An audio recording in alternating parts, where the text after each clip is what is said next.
We've all heard the rule, nothing is faster than light. The speed of light, c, is the bedrock of modern physics. It sets the absolute limit for how information can travel across the vastness of the cosmos.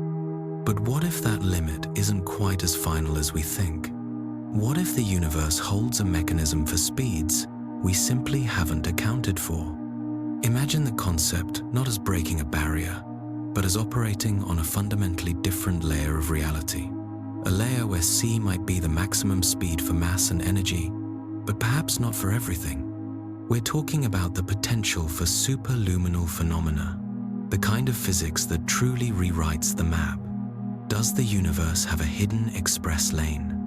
Are we missing something fundamental about the nature of space and time? If exploring the deep, established truths of physics and questioning their limits is your kind of journey, hitting that like and subscribe button ensures this conversation reaches others ready to look closer. Settle in. We're about to examine the universal speed limit and ask, is there a speed faster than light we just can't see? We begin with a constant that shapes our understanding of reality: light. It is more than just brightness. Light is motion, and it is the fastest motion we know. The agreed-upon speed of light in a vacuum is 299,792,458 meters per second. For easier sense-making, that's roughly 300,000 kilometers per second, or about 186,000 miles per second. These numbers are immense until we provide context. A single beam of light could circle Earth more than 7 times within 1 second. The light from the sun, our nearest star, takes about 8 minutes to reach us here, covering a distance of 93 million miles. If you pointed a simple flashlight toward the moon, that light would strike the lunar surface in a little over 1 second. This defined motion is what we call the speed of light. It stands as an absolute limit, a top speed that modern physics holds as impossible to exceed. The origin of this uncompromising rule lies over a century ago with Albert Einstein. His theory of special relativity, published in 1905, made a core assertion: the speed of light is constant. It is always the same number, regardless of who is measuring it and irrespective of how fast that observer is moving. Before this revolutionary idea, it was logical to assume that the speed of light would behave like any other speed. If you were driving a car and another vehicle passed you, its speed relative to you would change depending on your own movement. Light simply does not work this way. No matter your speed, no matter your direction, whether you are traveling toward the source of the light or away from it, if you measure its speed, you will always arrive at that same fixed number, 300,000 kilometers per second. This constancy is unshakable. Because of this single, non-negotiable rule, everything else in the universe must adjust. Time, space, and mass all flex and respond to ensure light speed remains steady.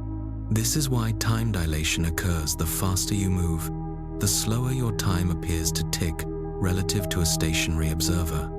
It's why physical distances seem to contract at speeds approaching that limit. And crucially, this constancy explains why any object with mass can never reach or exceed the speed of light. To attempt this would require an infinite amount of energy, leading to infinite mass, a state not available within our current practical understanding of the universe. However, a fascinating complexity arises when we look at the universe on the largest scales. If light is truly the fastest entity, why do certain phenomena appear to move faster? The concept of the fastest thing becomes complicated because speed depends entirely on what exactly you are measuring and the framework you are using. Consider the expansion of the universe. We know the universe is growing, not like an explosion spreading debris through space, but like a balloon whose surface is stretching. The galaxies themselves are not flying outward through existing space. Rather, the space between them is expanding, carrying the galaxies along. Here is the counterintuitive detail. The distance between some extremely distant galaxies is growing at a rate that is faster than the speed of light. Does this violate the fundamental rule? No, it does not. The rule states that no object or information can travel through space faster than light. But when space itself stretches, the distance between 2 points can increase at any rate. Nothing is breaking the speed limit. The road itself is simply getting longer between steps. This distinction raises a crucial question, though. If the structure of space can expand faster than light, could there be other non-standard entities that also bypass light's speed? Could something exist in a different state of motion, perpetually operating beyond light's barrier? This concept brings us to the realm of theoretical physics and the idea of the tachyon. A tachyon, if it were real, would be a particle that always moves faster than light. It could never slow down to the speed of light, just as conventional matter can never speed up to it. It would be locked on the far side of the barrier, potentially unreachable and effectively invisible to our standard methods of detection. Currently, there is no physical evidence that tachyons exist. They emerge from certain mathematical solutions, but they may simply be placeholders for physical ideas we have yet to grasp fully. Yet, they serve as a powerful thought experiment, prompting us to ask, is the speed of light the ultimate ceiling, or merely the fastest thing we are capable of observing? And here lies the central challenge. How would we even know if something faster existed? Light is the foundation of our sight and measurement. Our telescopes, our cameras, our particle detectors, all of these instruments rely on signals that travel at or below the speed of light. Visible light, infrared, X-rays, gamma rays, all are forms of electromagnetic radiation moving at sea. If a signal were to move faster, we would simply miss it. We would fail to track it because our tools are built on the timing of light. They are perpetually playing catch-up. It is like trying to measure a sound wave that arrives before the concept of sound even exists. Perhaps the answer lies in looking beyond our typical tools. We might have to seek indirect clues through complex mathematics, through unexpected behaviors of particles, or through patterns in the universe that only make sense if something faster was involved. Or perhaps these faster phenomena are completely hidden from our perception, not because they are forbidden, but because they exist in a domain irrelevant to the way we experience space and time, like a shortcut visible only from outside the established map. This is where advanced ideas in physics begin to test our imagination, involving concepts like extra dimensions or hidden variables. These are complex concepts to visualize, yet they might help explain deep cosmological behaviors. They address why certain events seem instantly connected across colossal distances, and why entangled particles appear to act in harmony, even when separated by light years. Quantum entanglement, for instance, is a profound mystery.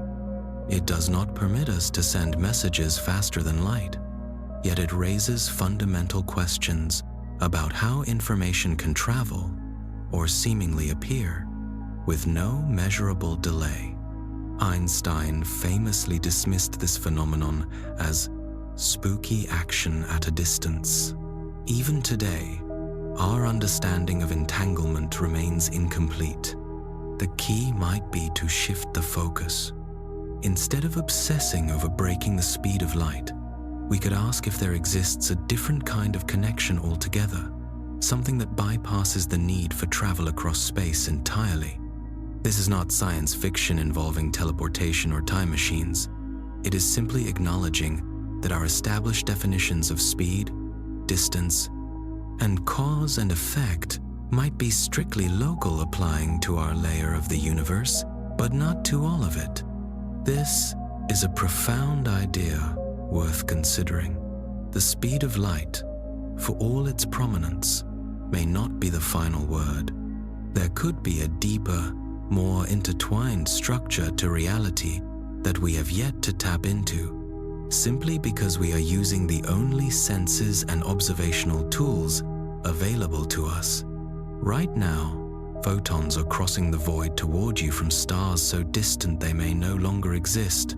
They are not late.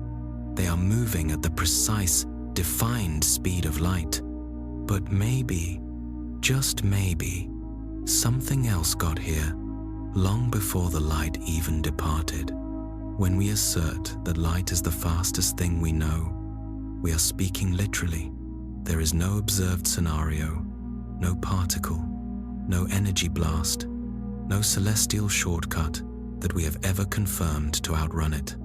In the measurable world, light moves at the top limit, serving as the constant ruler against which all other motion is measured. Most human concepts of speed are defined by distance divided by time. A car's speed, an airplane's velocity, these are all relative. They change depending on the movement of the observer. But light is an anomaly.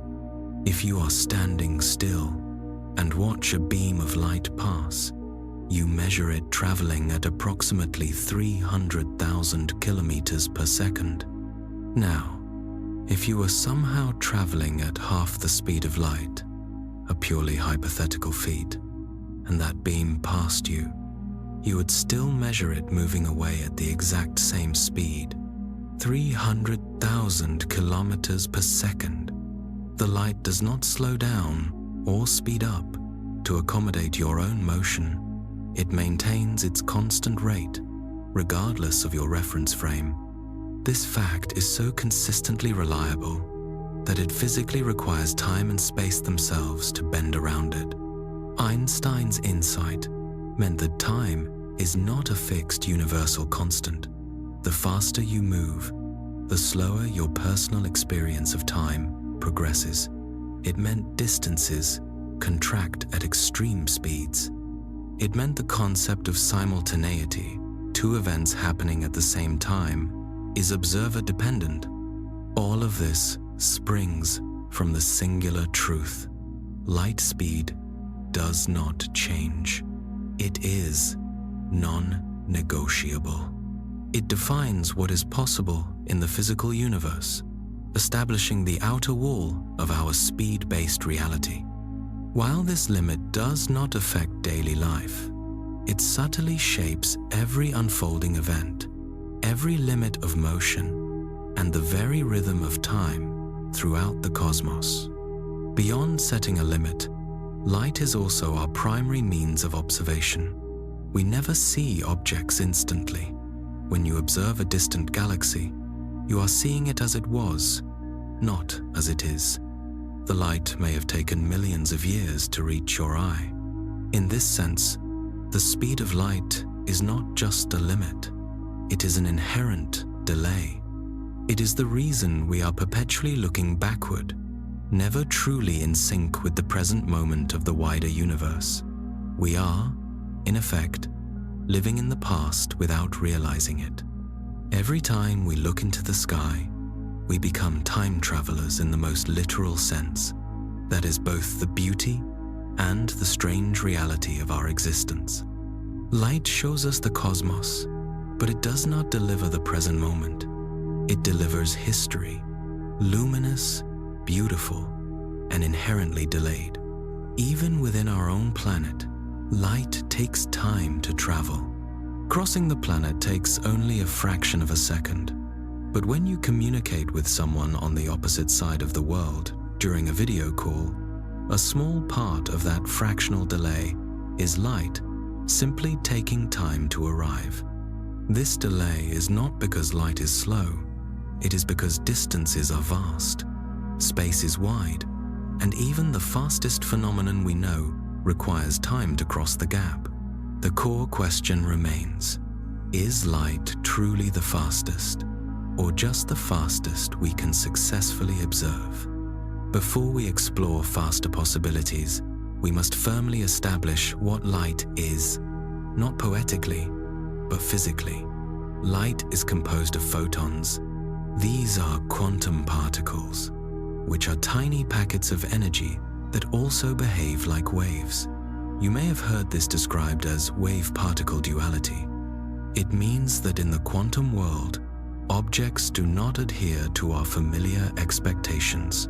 Light exists simultaneously as both a stream of particles and a set of oscillating waves, depending entirely on how we interact with it. The crucial point here is that photons possess no mass zero. They do not have weight. They do not have a state of rest.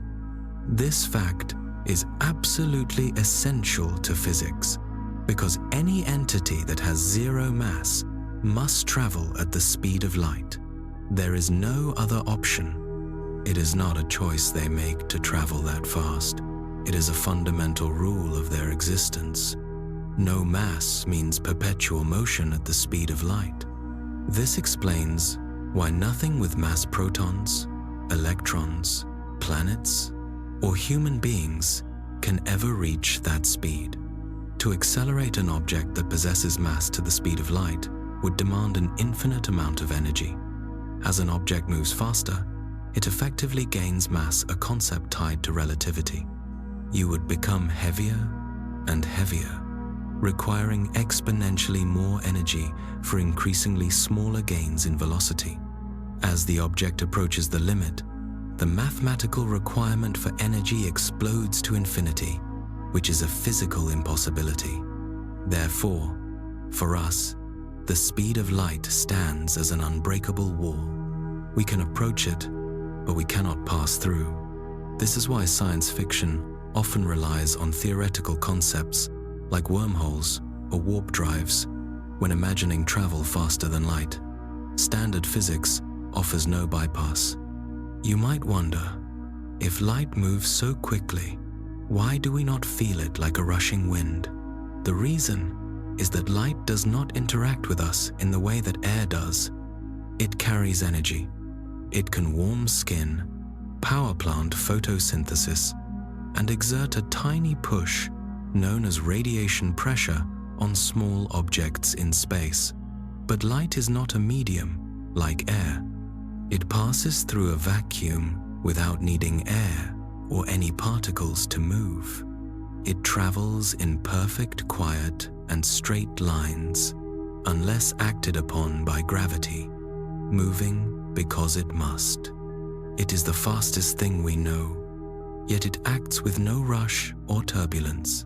Light is also one of the oldest things we can detect. The cosmic microwave background, the residual radiation left over from the Big Bang, is light that has been traveling for nearly 14 billion years. It is no longer visible to the naked eye, having been stretched and cooled by the expansion of space and time. But it is still moving, still transmitting the story of the universe's infancy.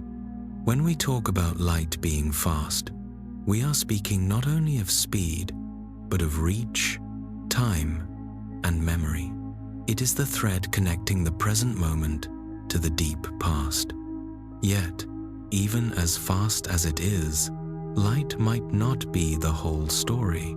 Speed usually implies travel, a journey from point A to point B. But what if a connection exists that bypasses the need for travel altogether? Quantum physics provides tantalizing clues. We briefly mentioned quantum entanglement, which suggests that two particles can instantly influence each other, regardless of the distance separating them. There is no measurable signal delay, only immediate correlation. While most physicists agree that this phenomenon cannot be used to transmit usable information faster than light, it still begs questions about the very definition of travel in the quantum realm. It suggests that the speed of light might be the limit for motion, but perhaps not the limit for all interaction. If the speed of light is constant, it suggests this constancy is built into the universe's fundamental structure, the geometry of space and time. This is Einstein's legacy, that space and time are not separate entities, but a single, continuous fabric called space-time. The speed of light is not merely a limit, it is an intrinsic property of this fabric, like the tension in a sheet or the gradient of a curve. It defines the shape of reality. If we were ever to find something that genuinely exceeded this speed, not in theory but in fact, it would mean we had uncovered a dimension of reality deeper than anything we currently understand. There is a profound strangeness in the idea that light, which weighs nothing, requires no fuel, and moves without resistance, is limited to a specific number. It does not go faster, not even slightly. It always maintains that rate of roughly 300,000 kilometers per second. This is not just a measured value, it is a fundamental constraint woven into the mechanics of the universe. Why can't light move faster? The answer lies in the relationship between energy and mass. We are accustomed to believing that speed can always be increased.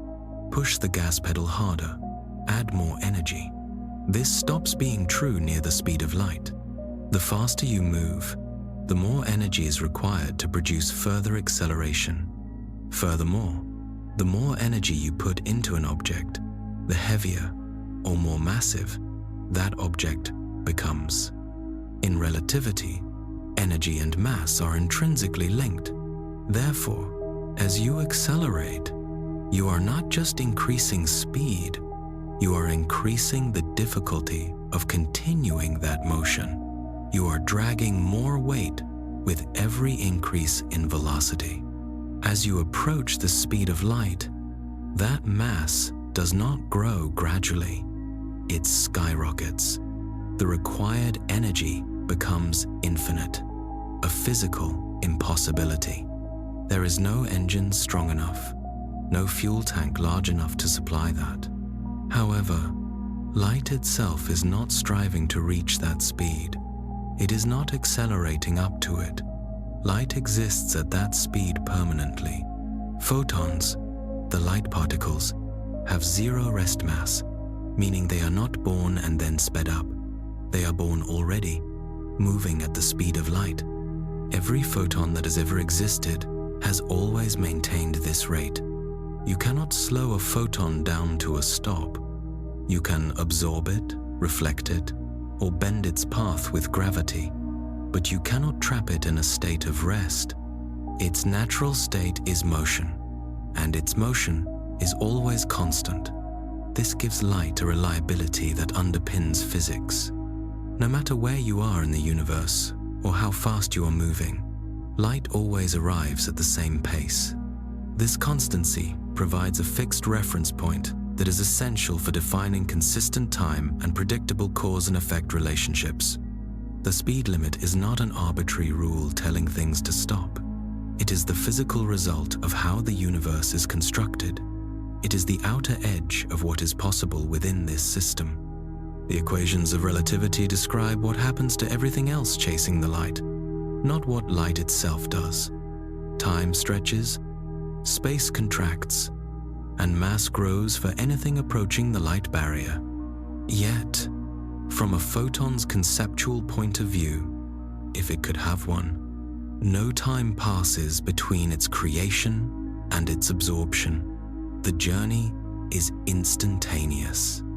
It does not experience space and time in the way we do. It is only because we are massive, slow-moving beings that we experience the space in between and perceive the light as an entity crossing a vast gap. This highlights the inherent limitation of our perspective, which is defined by delay. Sound takes time to travel. Light takes time to reach our eyes. Our electrochemical thoughts are fast but not instant. Every observation we make is a fraction of a second behind the true present. The speed of light is thus the very edge of our perception. If anything were to move faster, we would not see or hear it. We might only detect its presence indirectly through some kind of unique footprint it leaves behind. This is why physicists take the limit so seriously. It is not just about motion, it is about what is knowable and observable within our reality. Even our official definition of fundamental units depends on this constant. Since 1983, the meter, the unit of distance, has been officially defined as the distance light travels in a vacuum during 1 divided by 299,792,458 of a second. We do not measure light against space, we measure space against light. If the speed of light were not constant, our entire system of measurement would fail. GPS, satellite timing, and all precision technology rely on this fixed value. The limit is not a flaw, it is the foundation. The speed of light also imposes boundaries on influence and interaction. You cannot affect a distant object instantly. Even gravity, which feels immediate on Earth, travels at the speed of light. When two black holes merge, the gravitational waves from that event do not reach us instantly. They travel at light speed, and we detect them long after the event has occurred. This delay is part of the design of space-time. This means there is much we will never know in real time, many events still on their way, many moments we have missed or will never catch up to. Light is the dedicated messenger, crossing space, obeying the limit, moving without stopping, simply to deliver the proof that something happened far away, long ago. Perhaps the reason light has a limit is that the universe requires a boundary between the now and the not yet, between what we can affect and what we can only witness. It is the timing mechanism of everything. And while we search for a beat beyond that rhythm, we acknowledge that the speed of light is the defining constant of all the motion we know. When we consider speed, we typically think of distance over time, a straightforward relationship. But that simplicity is an illusion. When studied closely, speed is less about individual motion and more about the relationship between space and time and how we compare one frame of motion to another. Nothing in the universe is truly standing still. When we say a car is moving at 60 miles per hour, that is relative to the ground beneath it. But that ground is spinning with the Earth, and the Earth is orbiting the Sun at roughly 30 kilometers per second. The Sun itself is moving through the Milky Way. Our entire galaxy is drifting. There is no single true speed for anything. It depends on the reference point chosen. The only known exception to this relativity, the only constant we have, is the speed of light. It is the same number, no matter where you are, no matter how you are moving, and no matter what you measure it against. But for everything else, speed is always a matter of perspective. Motion can only be discussed relative to something else, assumed to be stationary, even if that reference point is also moving in a larger context. It is a series of nested illusions, one contained within another. What does this mean for light and for us? At its core, speed is fundamentally change, a change of position over a duration of time. The complex part is that both position and time are less solid than we often assume. We tend to treat space as a fixed grid we can map, and time as an unchangeable clock ticking uniformly everywhere. However, relativity demonstrates that neither assumption is true. Space can curve, and time can stretch. They are not rigid or absolute. They are linked as a single fabric called space-time. and they flex depending on the influence of gravity, energy, and motion. Therefore, speed is not merely movement through space. It is movement through this single, unified continuum, space-time. In this continuum, light is the defining feature. Light sets the maximum steepness for any path possible. If we visualize space-time as a type of surface, the speed of light is the steepest trajectory anything can follow. Nothing with mass is capable of tilting its path to be steeper than this. It is a built-in geometrical limit. When viewed this way, speed ceases to be just a measured number and becomes a question of how things interact with space-time itself. When a particle moves, it is not simply sliding across a fixed background. The background is an active part of the movement. This is why the speed of light appears in virtually every fundamental equation in physics, not only those related to light, but in everything governing cause and effect. If something were to move faster than light, it would instantaneously break causality. The logical chain of events where cause must precede effect would be scrambled. An effect could be seen before its cause took place. A signal could arrive before it was ever sent. This is not merely unimaginable. Faster than light travel would literally tilt time backward within the structure of space-time, making the logical sequence of events meaningless. The universe, as far as we can observe, does not permit this reversal of time. Let us step away from the large-scale physics for a moment and consider intuition. We experience speed not just as a measurement, but as a feeling. When something moves past us quickly, we sense the motion through changes detected by our eyes and ears. We observe the visual blur and hear the shifting sound, such as the drop in pitch when a vehicle races by, known as the Doppler effect. Our brain processes these signals as movement through space and time. Yet, our perception of speed is remarkably limited. For example, we do not feel the Earth's motion at all.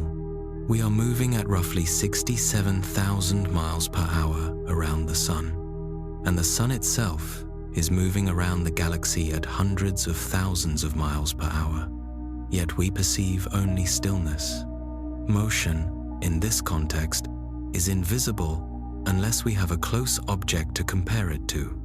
This invisibility makes the question of faster-than-light phenomena even more difficult. How would we recognize it?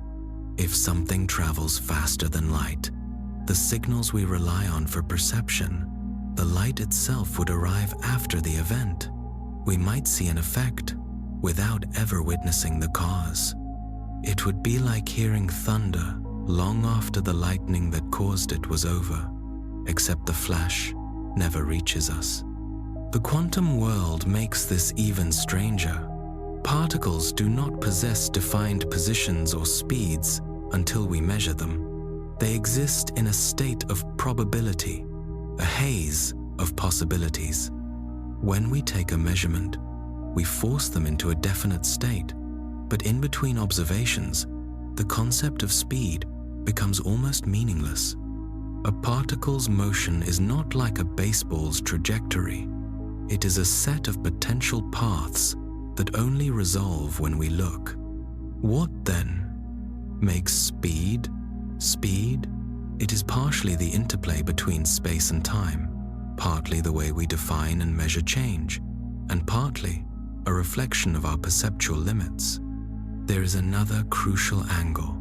Speed is not only about how fast something moves through space, it is about how fast information moves. This is the central significance of the speed of light. It is the speed of causality itself, the absolute fastest that any signal or influence can travel. When you push an object, the information about that force does not travel instantly. It moves at the speed of sound through the material. The speed of light sets the ultimate limit on how fast any ripple of influence or cause can spread through space-time. If something could carry information faster than light, it would bypass the universe's rules of conversation, delivering the answer before the question was asked. We have no evidence of this occurring. All experiments, including those involving quantum entanglement, confirm that information transfer still respects the light-speed barrier. The correlation between entangled particles may appear instant, but that instant connection cannot be manipulated to send usable data. This leaves the question lingering. Could there be some other kind of speed that does not follow this rule? Perhaps not in the sense of particle movement, but in the sense of connection, something that does not need to travel because it is already everywhere. Some physicists speculate this with ideas like a quantum field, or the possibility that space-time itself might emerge from a deeper structure, one beyond our concepts of distance and duration. For now, speed, as we understand it, remains grounded in light's example. Every other form of motion we know is measured against that ultimate benchmark. However, speed is only half the story. The other half is time. Without the measurement of duration, speed cannot be defined. When speed is distance over time, and time itself changes when you move, the meaning of speed shifts. It becomes a question of experience. Sometimes, the fastest phenomena are those we hardly notice. They move through the world without sound or weight, a silent breeze, a subtle shadow. Not all speed is loud or forceful. Light itself moves in perfect silence. You never hear it rushing in. It crosses millions of miles and arrives without a whisper, simply filling the space between things. It moves through a vacuum without causing turbulence or breaking anything. It is as smooth as motion can be. Consider shadows. They are not physical things. They are the absence of light. They appear to move, but they are not moving in the traditional sense. They are a byproduct of other objects and light sources shifting. Since a shadow is not a physical entity with mass, it is not bound by the light speed limit. Imagine a light source shining on a wall far away. If you sweep your hand in front of the light quickly enough, the shadow of your hand can slide along the distant surface faster than the speed of light. This is not a contradiction. No physical object or particle is traveling superluminally. It is merely a sequence of positions, a changing projection.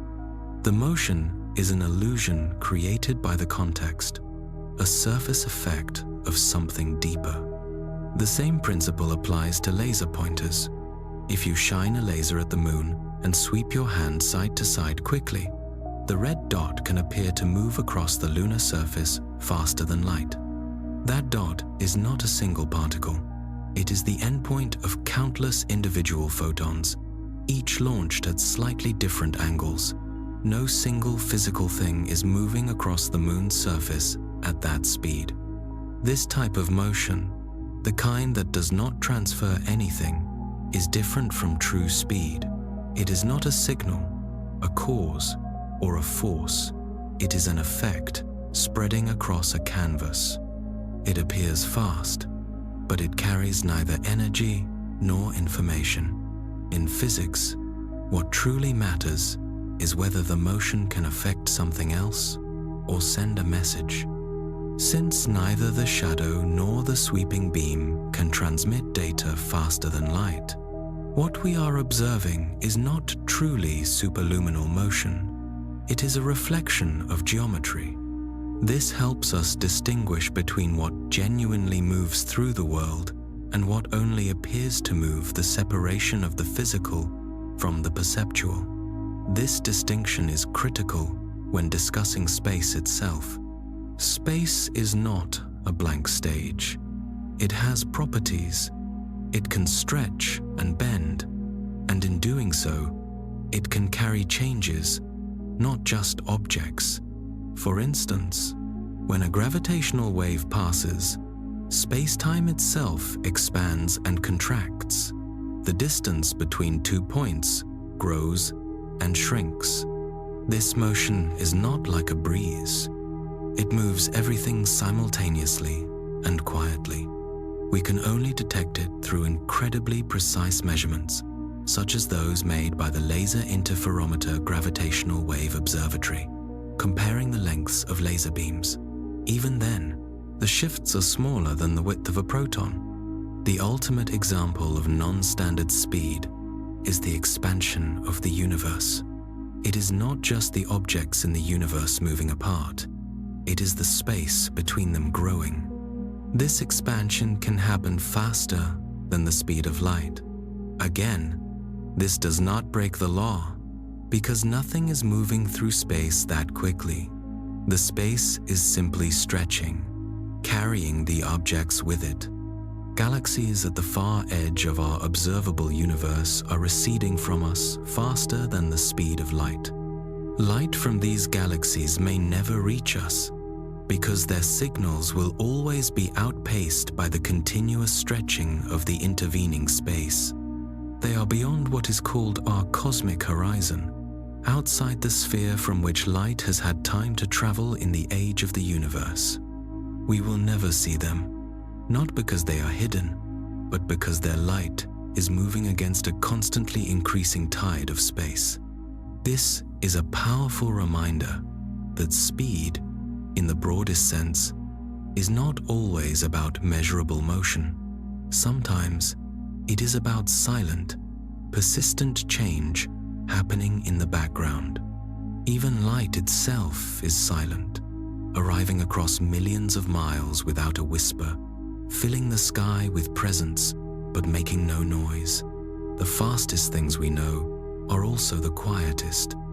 The search continues because physicists are open to the idea that our current picture of motion is incomplete, that there may be new kinds of speed that operate without particles or signals, utilizing only the subtle motion of space and relationship. It feels counterintuitive that light might ever lag behind something, but under specific conditions, light does not always move at its full speed.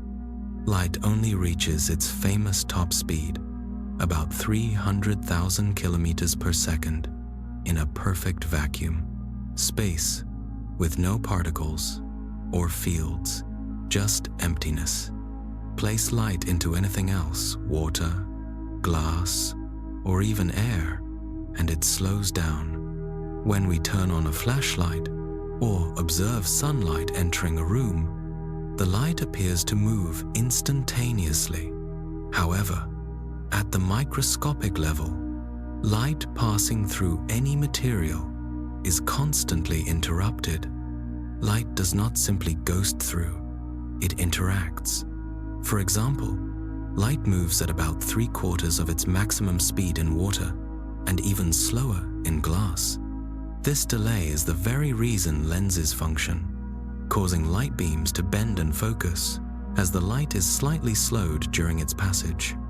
It is critical to clarify that the individual photons, the fundamental particles of light, are not physically stopping and restarting. That is a common simplification, but the reality is more subtle. Light, behaving as a wave and a particle, moves through the material via a collective interaction. The atoms within the material and the electromagnetic field surrounding them continually influence the light wave's travel. The net result is that the light pulse behaves as if it is moving more slowly. The leading edge of the beam is effectively delayed. The photon itself is not struggling. The environment is simply hindering the wave's progress. Scientists have even found ways to slow light dramatically, beyond simply using dense materials. Through specialized techniques in quantum optics, they interfere with how atoms absorb and re-emit light. Under highly specific, carefully arranged conditions, light has been slowed to only a few meters per second. In some groundbreaking experiments, light has even been stopped entirely, briefly stored within a cloud of ultra-cold atoms, and then released again later. This stop is not permanent or practical for travel, but it demonstrates that light is capable of lingering when the environmental rules are precisely manipulated. Yet, in every single one of these cases, the universal speed limit is never violated. The speed of light in a vacuum, often denoted as c, remains untouched. That is the true, absolute boundary. The variations we observe are due only to the intervening medium, not to the fundamental nature of light itself changing. However, these delays do raise a critical question. If light can be slowed, is it possible for something else to temporarily get ahead of it? This leads us to edge cases, where the light falls behind its competition. One famous example occurs in certain nuclear reactions, particularly inside a medium like water. A charged particle, such as an electron, can actually travel faster than the speed of light in that specific medium, though still slower than the speed of light in a vacuum. When this happens, the particle releases a unique glow called Cherenkov radiation. This is the distinctive, eerie blue shimmer seen around radioactive fuel rods submerged in water in nuclear reactors. The glow is not the water shining. It is the particle moving faster than the light can manage through the water. The result is an optical shock wave, the light equivalent of a sonic boom. In this rare, specific context, light is no longer the fastest messenger. It is playing catch-up. Another key example comes from astronomy, specifically from supernovae exploding stars. Supernovae simultaneously release light and tiny, nearly massless particles called neutrinos.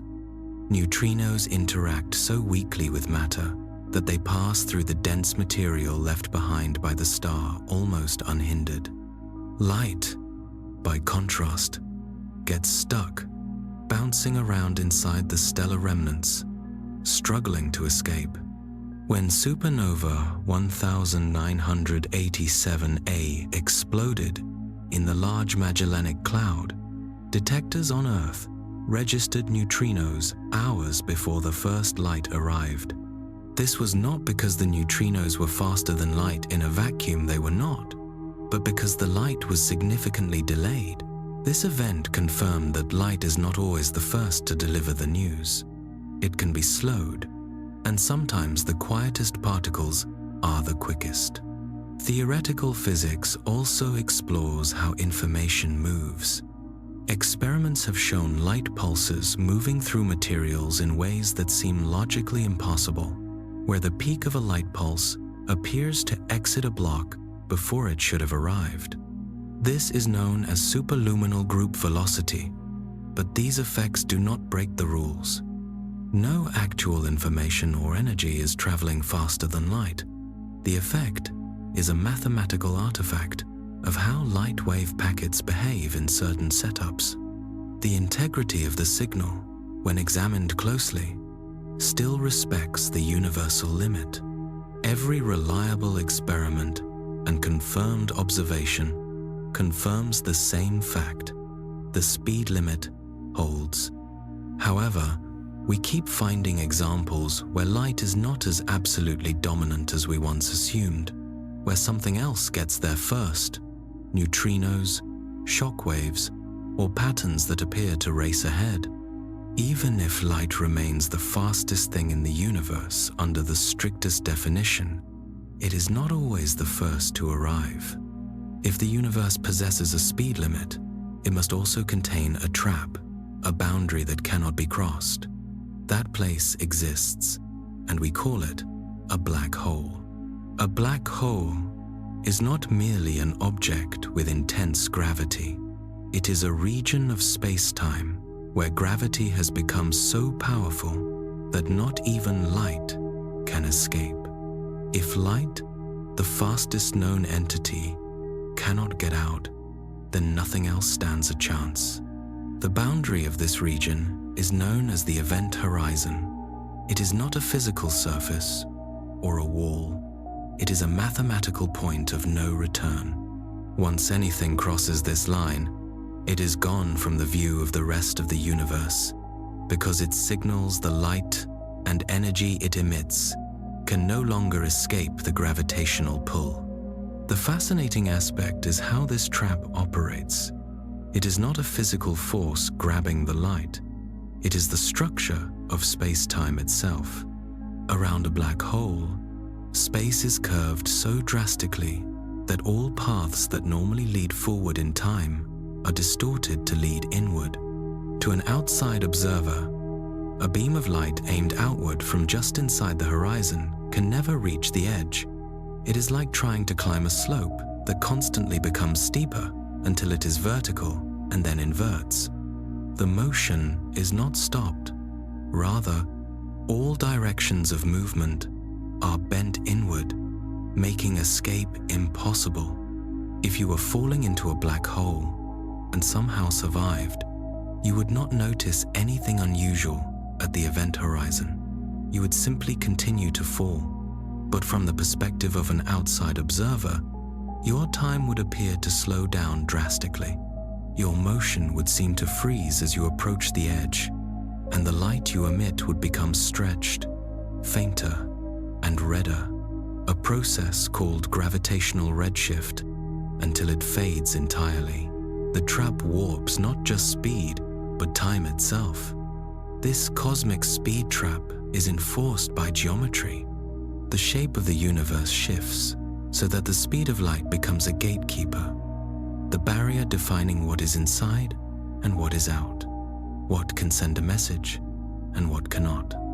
Black holes are the most extreme version of this principle, but the universe contains other traps where the speed of light limits what we can know and reach. Consider the edge of the observable universe.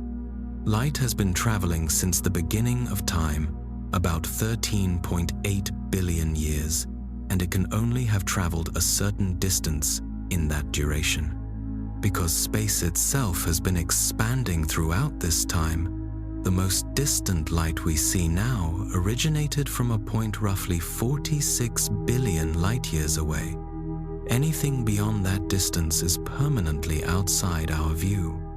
It is beyond the cosmic horizon, because its light has not yet reached us, and, due to continuous expansion, it may never reach us. This means entire galaxies, stars, and potentially life could exist beyond a boundary that is not physical, but is defined entirely by the maximum speed of information. The cosmic speed trap is not a single place. It is a principle. It manifests whenever light's ability to carry information is outpaced by the environment, whether due to intense gravity, the expansion of space, or some other unknown factor. The profound consequence is that we live in a universe containing regions we can never fundamentally reach, not due to a lack of technology, but because the speed limit ensures no signal we send will ever make it there. The limit establishes boundaries not just for travel but for connection. Even if we could build a starship capable of moving at 99.99% of the speed of light, a feat that is currently unimaginable, we would still be confined to a relatively small part of the universe. This gives the speed limit an existential dimension. It defines isolation not as a choice, but as a consequence of the universe's structure. However, there is beauty in this structure. Within our horizon, light connects everything. It binds us to distant stars, to the deep past, and to the remnants of cosmic events that occurred long before Earth existed. It allows us to view the cosmic microwave background, the faint glow from when the universe was only a few 100,000 years old. Light never rushes. It brings things to us in their own time, and this gentle, measured pace creates the rhythm of discovery. As we continue to learn, we constantly encounter these unmovable boundaries. Some researchers explore theoretical ways to bypass them, not by breaking the speed of light, but by folding space, using ideas like wormholes, or manipulating space-time geometry. If such concepts prove possible, they would fundamentally change our definitions of distance and perhaps even speed. But for now, they remain theories. The cosmic speed trap stands, not as a punishment or a block, but as an essential, unyielding part of the structure we inhabit. Somewhere on the other side of the speed limit, at least in theory, live the particles that should not exist in our everyday experience. We have never observed one, nor have we ever detected a trace of their passage. However, on paper, they are permitted, not required, but mathematically possible. They are called tachyons. The word originates from the Greek tachys, meaning swift. The name fits because tachyons, if real, do not just move fast, they move perpetually faster than light.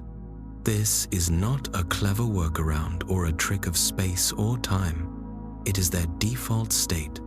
Tachyons would never slow down to reach the speed of light because they do not cross that boundary at all. They exist entirely on the opposite side of it. This is what makes them so strange. Everything we know that has mass cannot reach the speed of light because the more energy you apply, the heavier the object becomes, eventually requiring infinite energy for any further acceleration. That is the fundamental barrier. Photons, which have zero mass, do not accelerate to light speed. They are simply created moving at it. That is their nature. If tachyons were real, their mass would be imaginary, not just tiny, but imaginary in the mathematical sense, involving the square root of -1.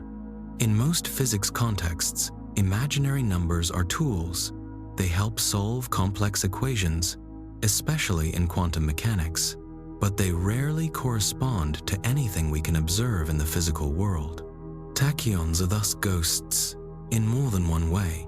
They exist in the equations but have not been found in any experiment. They can be described, but not detected. Here is the part that makes them even more difficult to comprehend. You cannot slow them down. You cannot bring a tachyon to rest, nor can you make it approach light speed from the fast side. Just as objects with real mass cannot reach the light barrier from below, tachyons, in theory, cannot slow down enough to match it from above. This creates a kind of mirror world where the normal rules still apply but are flipped. Instead of speeding up as you add energy, a tachyon would slow down. Instead of becoming heavier, it would become lighter. But it could never move slower than light, just as we can never move faster than it. The immediate question is, if they cannot interact with us directly, why do they appear in our theories? In certain versions of quantum field theory, tachyons emerge not as real particles, but as a sign that the mathematical system being described is unstable. It is a clue in the math that something is fundamentally wrong, indicating that the vacuum is not in its lowest energy state. If the instability is resolved, the tachyon disappears from the equation. In this context, tachyons are a signal, a mathematical red flag, suggesting a required correction in the theory, not a prediction of a real particle. Yet, some researchers still ask directly, what if they are real? What if there are entities that move so quickly that they outrun every signal, passing through without interaction simply because they are too fast for us to catch? This is difficult to answer, because the faster something moves, the harder it is to detect, especially if it never drops below the threshold of light speed. Our detectors rely on interaction particles bouncing off, being absorbed, or leaving a detectable trail. Tachyons, if they exist, might glide through matter without leaving a trace. Attempts have been made to find indirect evidence, such as unexplained anomalies or deviations in expected particle decay rates in high-energy physics experiments. So far, no clear, repeatable sign has ever been confirmed. Only speculation remains. Then there is the profound problem of causality. If something can travel faster than light, then within the framework of special relativity, it can, from our perspective, send signals backward in time. It is possible to set up a scenario where a tachyon leaves one point in space and arrives at another before it was sent. This is not magic. It is simply how the math works.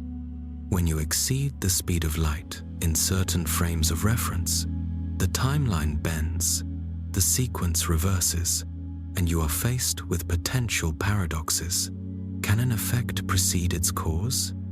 Most physicists approach this cautiously, emphasizing that just because the mathematics allows a solution does not mean nature uses it.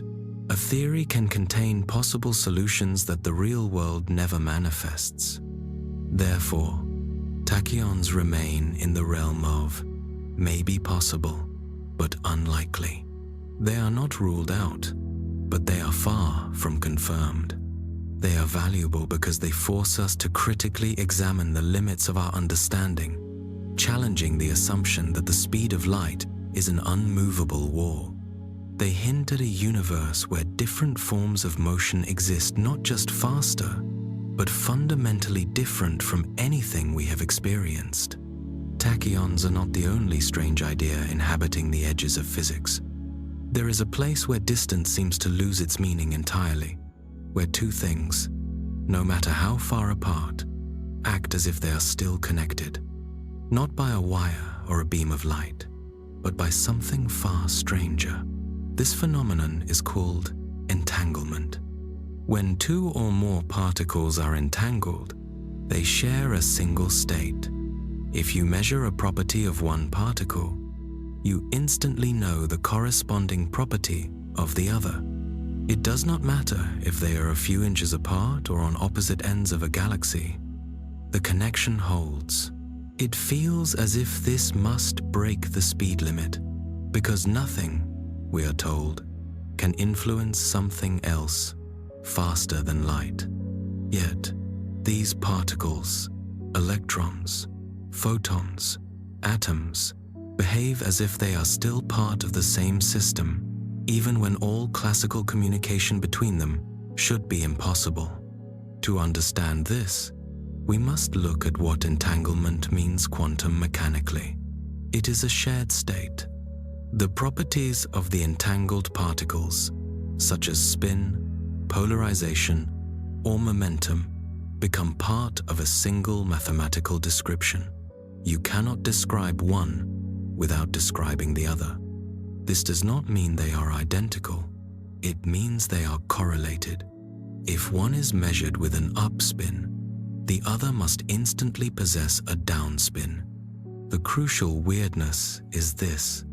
Before measurement, these properties exist in a superposition, a blend of all possibilities.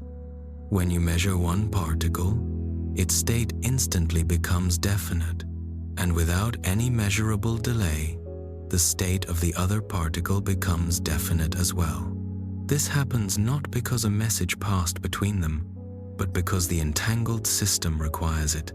It is not one particle telling the other what to do. It is the two being part of the same, single unfolding event, regardless of the space between them. Einstein famously referred to this connection as spooky action at a distance. He was uncomfortable with the idea that a measurement here could instantaneously affect something there, suggesting there must be hidden variables, some secret underlying script predetermining the outcome.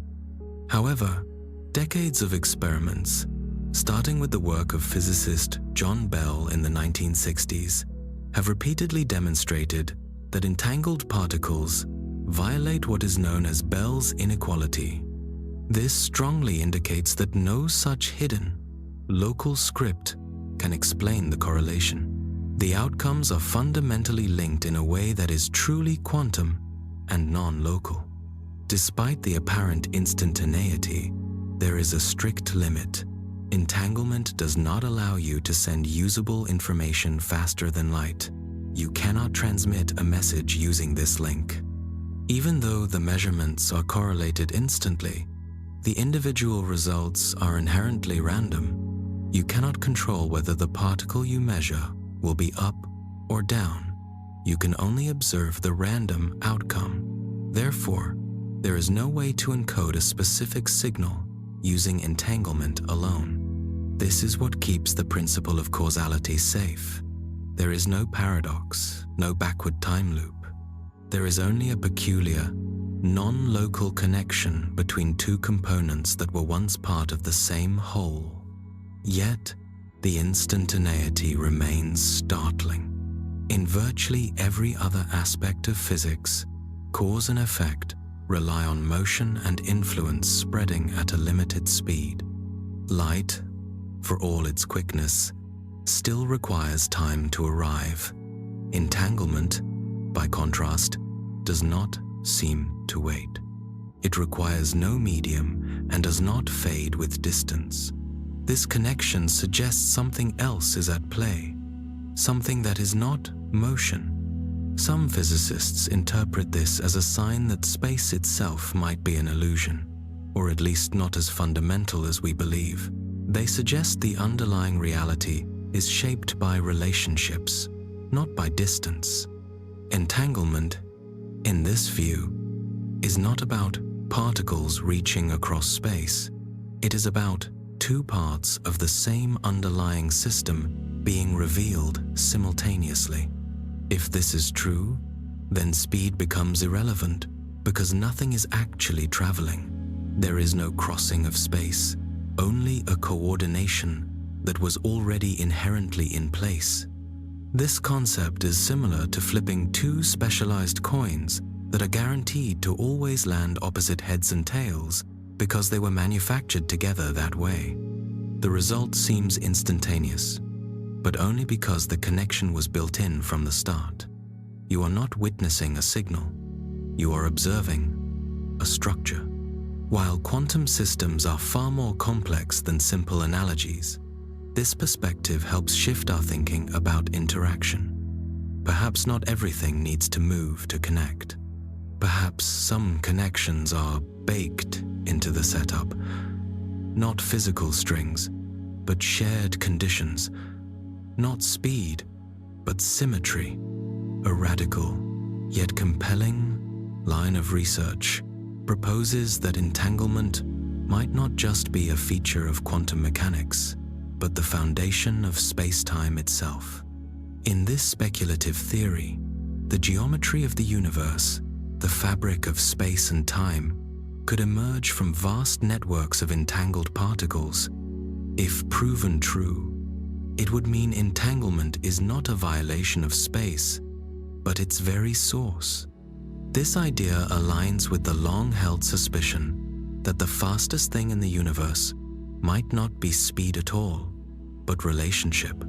This is difficult to visualize when everything we know is rooted in motion. But entanglement forces us to imagine a kind of instantaneousness that requires no journey, a kind of closeness that is not about proximity but about connection. In the framework of entanglement, the phrase "faster than light" becomes strange because it presupposes travel, a path, a start, and an end. Entanglement has no path, no signal, no in-between. It just is. Yet, it offers a glimpse beyond our usual limits, a profound hint that not all interaction depends on speed, not all cause needs a vehicle, and that the universe allows certain things to be bound without being bridged. We do not yet fully understand what this means, but we are actively searching for the full implication. We often assume space is something still, a fixed backdrop, a quiet canvas beneath the movement of stars and galaxies, but it is not.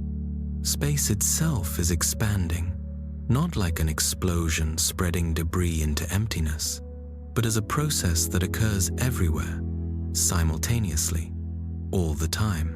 The surprising part is that this expansion is moving faster than the speed of light. This does not mean that individual galaxies are rocketing through space at superluminal speeds. It means the total distance between them is stretching so rapidly that the distance increases faster than light can traverse it. This is not a trick or a loophole. It is something allowed, even required, by the structure of the universe as described by general relativity. When we observe distant space, we are inherently looking backward in time. The farther the object, the older the light.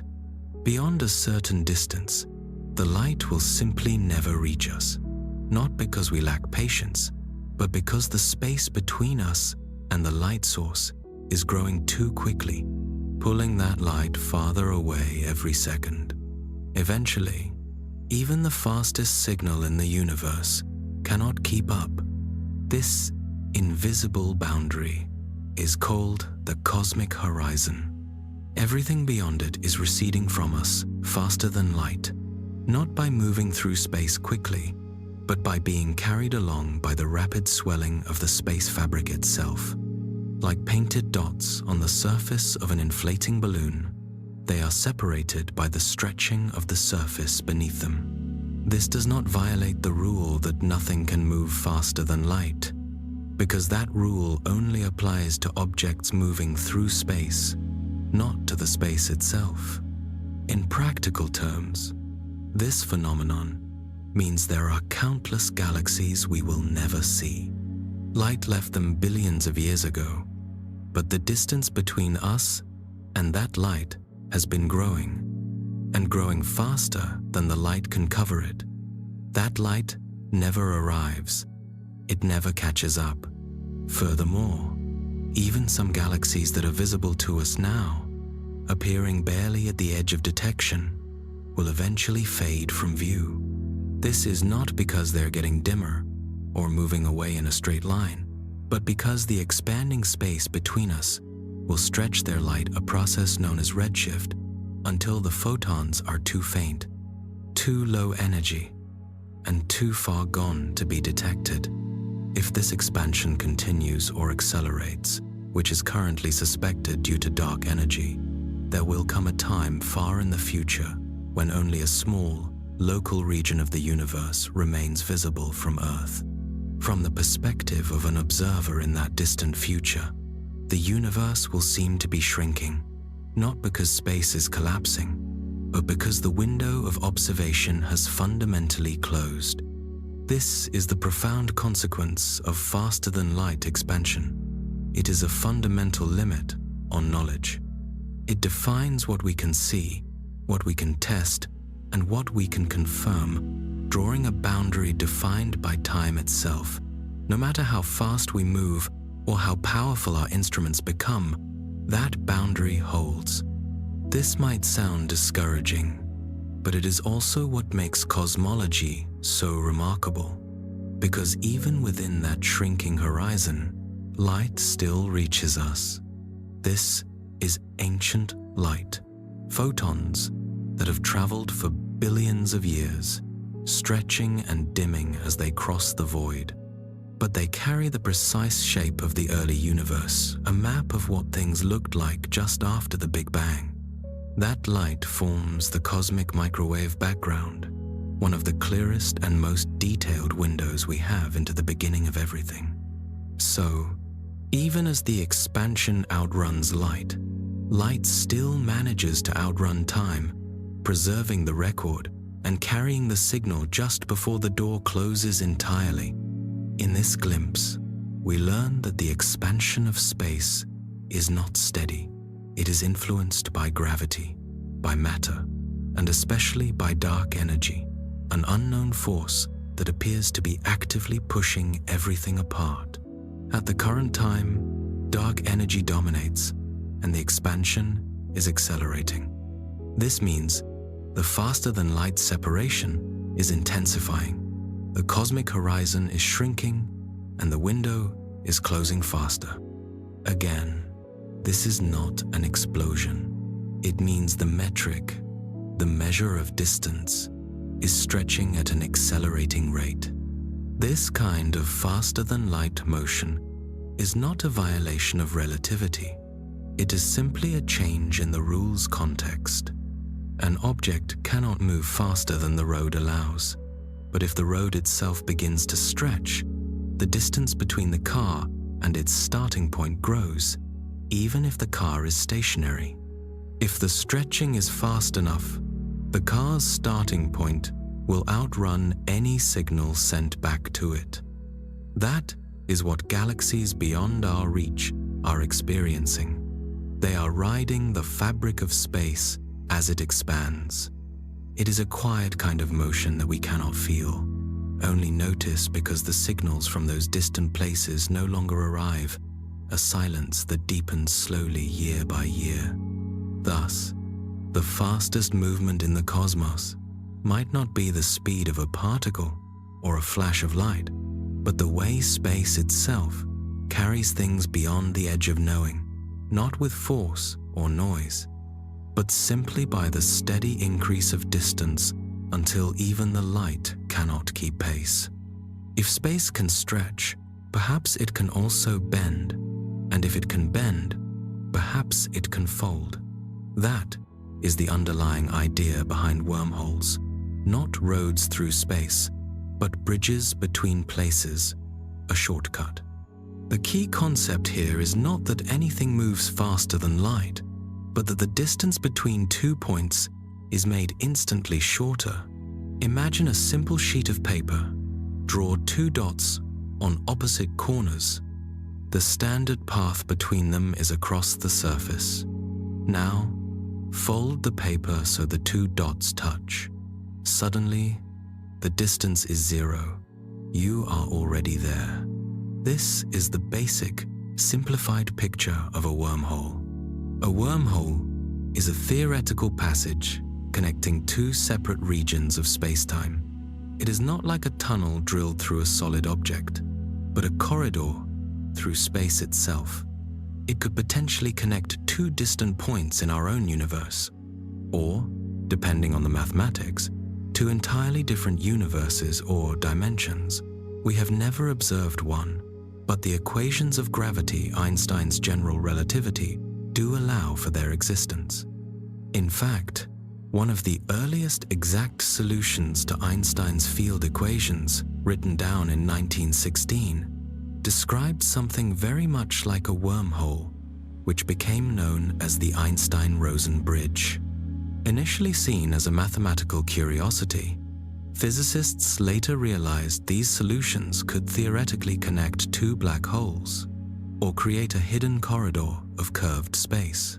However, there are significant catches. Most wormholes, if they exist, would collapse too fast to pass through. They would pinch off before anything, even light, could traverse them. The tunnel forms, folds, and vanishes almost instantly. To hold a wormhole open, you would require something extraordinary, exotic matter with negative energy. This matter would not just possess energy less than 0, it would have to behave in the opposite way to all normal matter, resisting gravity instead of obeying it, pushing out instead of pulling in. This kind of matter does not exist in ordinary physics. However, in certain areas of quantum theory, negative energy can briefly appear, such as in the minute, fleeting vacuum fluctuations of empty space. These tiny effects are not large enough to build a tunnel, but they keep the idea alive. The question is whether these quantum effects could ever be controlled or scaled up to stabilize a traversable wormhole. If such a bridge were found or engineered, what would it mean for speed? Nothing traveling through it would exceed the speed of light. Light would still move along its normal path at its normal speed, but the path itself would be dramatically different, shorter. From an outside perspective, it would appear that an object instantly jumped from one end to the other, not because it traveled fast, but because it did not have to travel far. This is why wormholes are associated with faster-than-light travel. They do not speed anything up. They simply change the shape of the route. If you could pass through a wormhole to a distant location, you would effectively beat light to that destination. To someone who remained on the outside, you would appear to have traveled faster than physics allows. However, you simply took a path that light was not forced to follow through the long expanse of space. This idea is deeply speculative and raises many more questions than it answers. What is needed to keep the tunnel stable? Could any living organism survive the journey? Would the ends of the wormhole remain fixed or drift? Could a wormhole be used for communication?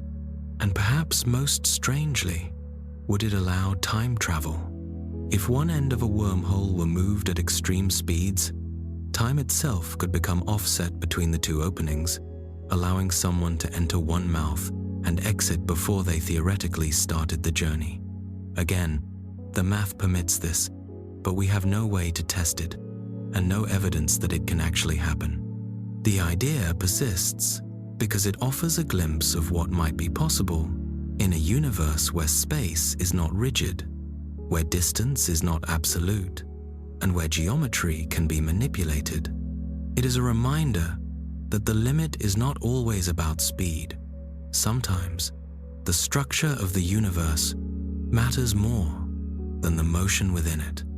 If you can change the shape of space, you fundamentally change what is possible.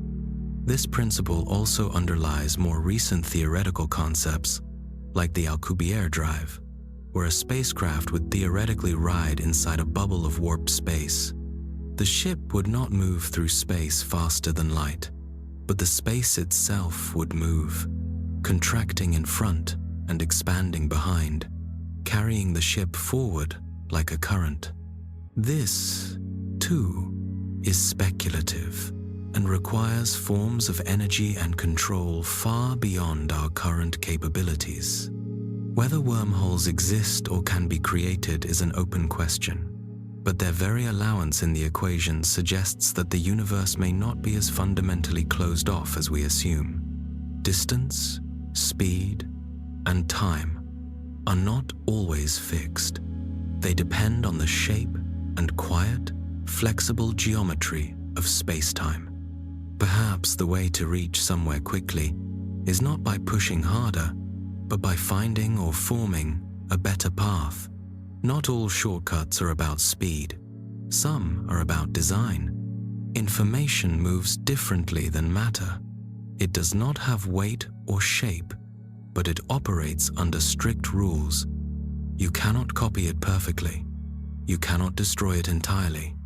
And according to everything we know, you cannot send it faster than light. Still, the question remains, can information truly beat the clock? This is a crucial question, because when something changes or happens, what we truly care about is not the object itself, but the news of the object. Did it shift? Did it break? Did it arrive? These are not just physical events. They are messages, ripples in our understanding. What truly matters is when the information reaches you, and that is where light again serves as the absolute standard. Light is how we see, how we measure, and how we detect. It does not just carry brightness, it carries meaning. Everything we learn about a supernova, a distant star, or a far-off galaxy is delivered through the mechanism of light. Even when our eyes aren't involved, such as in high-precision particle detectors, the tools we use still rely on signals that are confined to travel at or below the universal speed of light. This prompts the question, what happens when we strip away the mass and form and ask whether information itself can move faster? In almost all cases, the physics says no. The most immaterial signal still requires a carrier, whether that's a wave, a particle, or a field, and that carrier, whatever its identity, is held to the speed limit. You cannot communicate across the vastness of the universe without something to physically convey your message, and nothing confirmed moves faster than light. Gravitational waves, neutrinos, and quantum fields all respect the same ceiling. Yet, certain extreme cases challenge our intuitions, especially in the quantum world. Consider quantum entanglement, which creates an instantaneous correlation between two particles, regardless of the distance separating them. It appears as though one particle knows what the other is doing, even when they are light years apart. However, this is not true information transfer, because the outcome of the measurement is random. You cannot control which way the particle spins or vibrates. You can only observe the random result. The pattern only becomes clear later, when the two observers compare notes, and that comparison still requires a conventional signal traveling slower than light. Therefore, the immediate connection does not violate the speed limit, but it forces us to rethink what information truly means. Is it merely a pattern we identify post facto, or is it a framework woven into the very structure of reality? Other strange phenomena exist, such as certain light waveforms that appear to move faster than light in specific materials, a concept known as superluminal group velocity.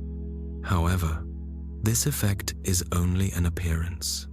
The peak of the wave may shift rapidly, but it is effectively a mirage. No usable information or energy is delivered faster than the limit. Similarly, the hypothetical particles called tachyons would break the clock if they existed and could be used to transmit data, but they remain speculative, and any organized message sent through them would create devastating problems with causality, effects preceding causes, or logical paradoxes that shatter the sequence of time. This leads to a core conclusion. The speed of light is the universe's structural protection for causality. It is not just a rule about motion, it is the physical constraint that keeps time moving forward. If information were allowed to travel faster than light, it would permit time to fold, leading to logical reversals, a universe where the future can actively influence the past.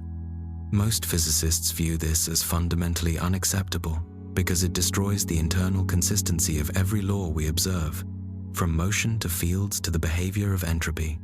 For now, the answer remains firm. Information cannot beat the clock.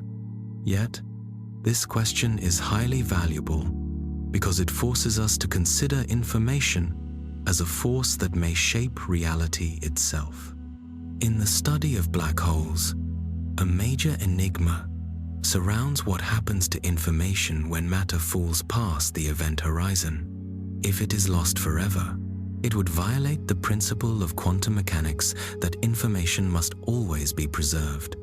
One leading idea suggests that the information is not lost, but is encoded on the black hole's surface, like tiny pixels on a screen. Another suggests it is slowly released over eons through Hawking radiation. In this view, information does not move faster than light, nor is it permanently trapped. It simply takes an extraordinarily long time to return to the universe. These ideas hint at the holographic principle, the theoretical concept that everything happening within a volume of space might be described by information stored only on its boundary. This perspective shifts the debate. Perhaps the question isn't whether information can travel faster than light, but whether movement is the right concept at all. Maybe information does not move. It simply emerges or unfolds across change, with the light speed limit applying only to the events that allow us to become aware of that change. The boundary remains, but it is redefined as the pace at which the universe allows knowledge to happen. If a physical entity were to move faster than light, we would not see or hear it coming. It would effectively outrun its own signal, leaving no warning, no wake, and only revealing its presence after it had already passed. This is the silence of the superluminal. In our familiar world, speed generates noise. A jet leaves a sonic boom. A train clatters. We associate quickness with force and contact, but the kind of speed that breaks the light barrier lives in quiet. It does not push. It does not announce. It happens too quickly for conventional detection. The entire concept of this motion is elusive because every tool we use, our senses, our instruments, our theories, is calibrated to signals traveling at or below the speed of light. Faster than that, and our frameworks cease to be useful. You cannot photograph something that arrives before its image is formed. You cannot hear something that passes before it vibrates the air. If anything moves faster than light, it would exist in a state of natural invisibility, to us not cloaked, but simply inaccessible to contact.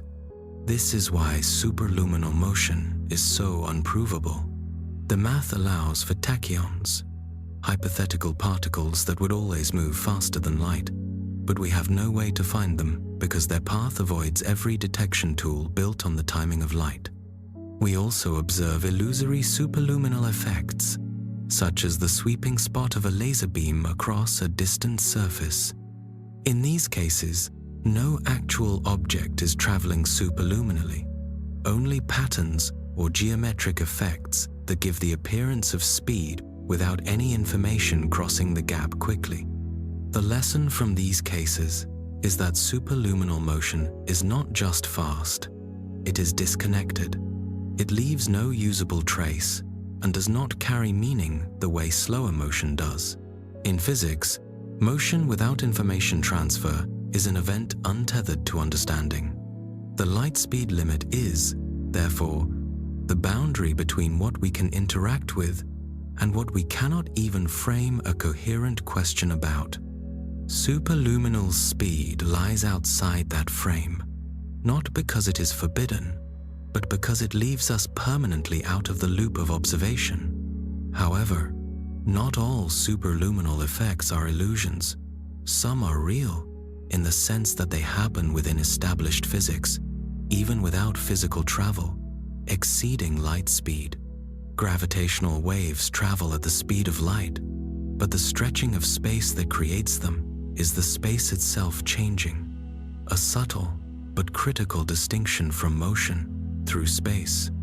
Similarly, during the inflationary period in the early universe, the fabric of space expanded exponentially faster than the speed of light. This rapid expansion smoothed and shaped the universe we see today. The silence of the superluminal is therefore not an absence, but a footprint of form. When things move faster than light, they do not leave followable trails, but they sometimes leave a detectable shape, a pattern, or a subtle ripple. This is what scientists look for, not the thing itself, but the shadow it casts. What is often most revealing is what we don't see. The silence becomes its own kind of data, hinting at something just out of reach, something too fast. It is like listening to a bird whose song lags behind its flight. You only hear it after it is far away, the sound delayed relative to the motion. This is the best analogy for superluminal motion. Not noise, but lag. Not message, but delay. When we talk about the silence of the superluminal, we are discussing existence beyond contact, in a realm where knowledge, even in principle, cannot follow. Yet, we continue to imagine what lives in that silence, asking, what kind of universe permits entities we can never see, not to break the laws, but to expand our understanding of them? We rely on the number we call the speed of light, a constant, a predictable limit. In a perfect vacuum, it moves at just under 300,000 kilometers per second, fast enough to circle the Earth more than 7 times in a single second. Yet, light does not always move at that speed. This might sound impossible. How can the fastest thing in the universe not always be at its maximum velocity? This is not a flaw in the theory, but a characteristic of light's behavior when it encounters anything other than empty space. When light passes through any medium, glass, water, or air, it slows down. In glass, it moves slower than it does in air, and slower still in water. This is because light, composed of photons and waves, interacts collectively with the atoms and electromagnetic fields of the material. This interaction delays the light wave as it moves through the material, effectively reducing the speed of the light pulse. This phenomenon has been manipulated dramatically in laboratory settings. Researchers have passed light through a cloud of ultra-cold atoms and succeeded in slowing it to just a few meters per second, roughly the pace of a slow walk. The extreme manipulation of light in laboratory settings, such as slowing it to the pace of a walk, or momentarily bringing it to a complete halt and then restarting it, does not violate the universal limit. The light pulse is not physically frozen. Rather, its properties and encoded information are stored within the medium itself, held in a precise quantum state, ready to resume motion.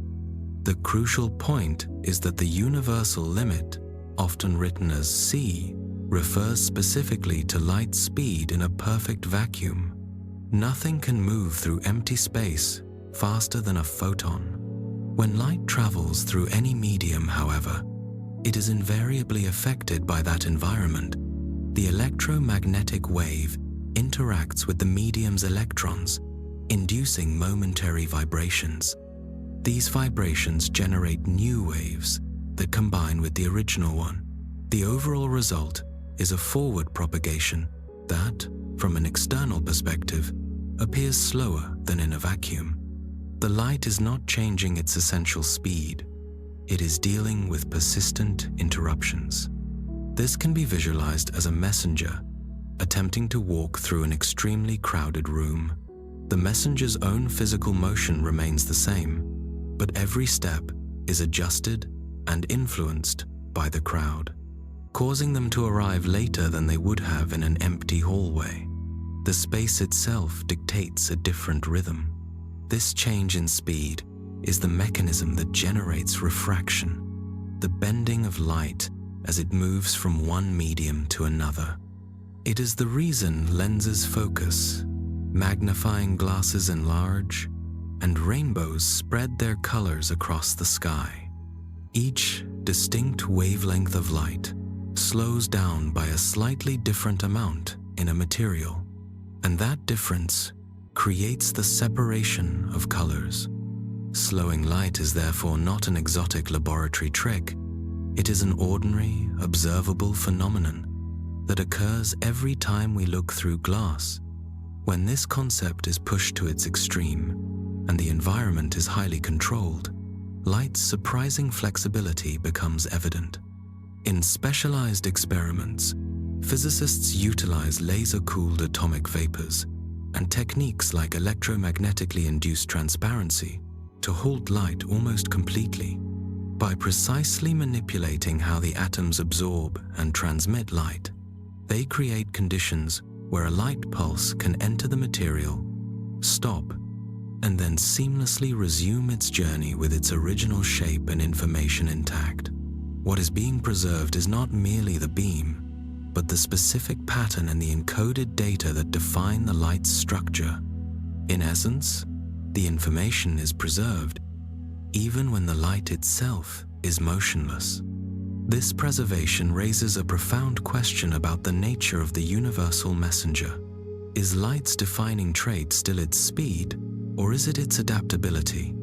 Light moves fast in a vacuum, yes, but its greater utility lies in its capacity to adjust reshape, and accommodate the environment it travels through. In doing so, light continues to carry meaning, even when its physical journey is dramatically delayed. Perhaps what makes light truly remarkable is not just its top speed, but the fact that it still functions, that it continues to communicate when it is forced to slow. There is a sense of calm in this realization. We tend to equate delay with failure, but here, delay is part of the physical process, a sign of interaction and a signal that something real is happening. The light is not just passing through, it is actively responding to its surroundings. This responsiveness is vital across many systems.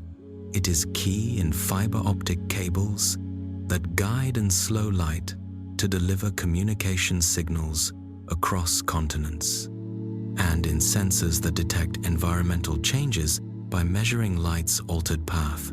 Even within the human body, photons are integral to processes where speed is secondary to accurate transfer.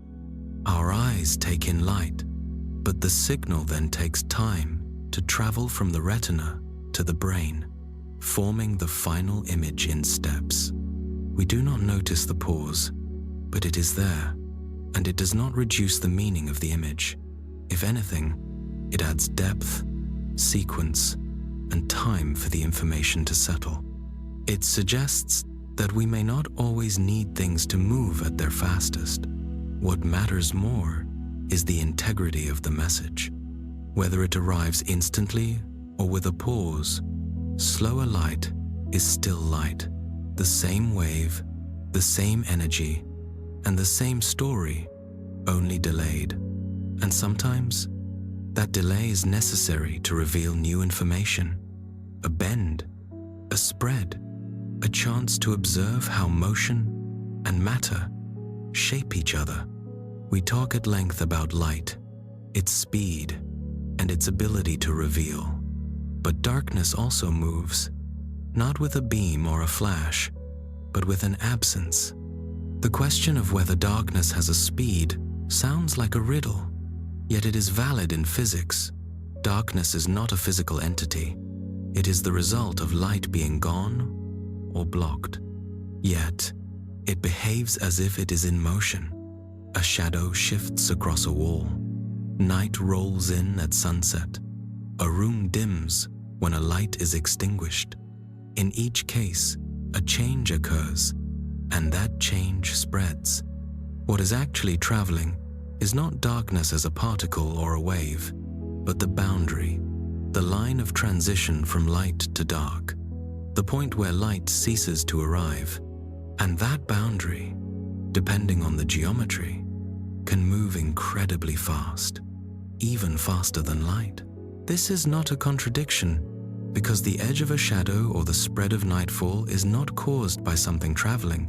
It is caused by something no longer arriving, a beam being cut off or a source being blocked. When that absence sweeps across space, the line it draws is not constrained by the limits that bind actual physical signals. Consider the example of a laser pointer aimed at the moon. If the pointer is swept quickly, the dot of light on the lunar surface can move faster than light. However, the dot is not a physical object. It is merely a changing point of contact. No single photon travels sideways across the moon's face. The appearance of motion is the result of where the photons are landing and where they are not. The same logic applies to darkness. The speed of darkness is merely the rate at which a lack of light reaches new places. It is a subtraction, not an addition, an unfilling of space.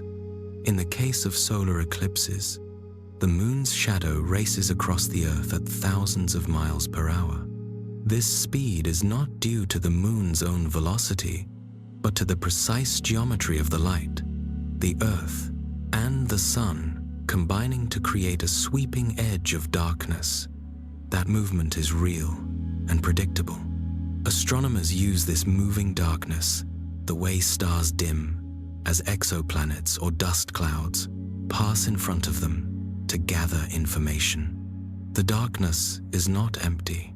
It is informative, carrying shape and size. Even in physics, we discuss the propagation of a null signal, an absence whose boundary still moves coherently. That drop-in signal spreads, follows rules, and has a defined front. So, while darkness cannot have a speed as a traveling entity, the boundary between light and dark can move and spread across a surface, carrying with it a shift in our perception. Darkness is reactive. It tells us not just what is missing, but what just changed. It also reminds us that visibility is local. Everything beyond where light reaches you is in shadow. And sometimes, the absence reveals more than the presence. In astronomy, some of the most profound discoveries, such as black holes or cold gas clouds, are made not by the light they emit, but by the light they block. Our modern world tends to equate speed with progress.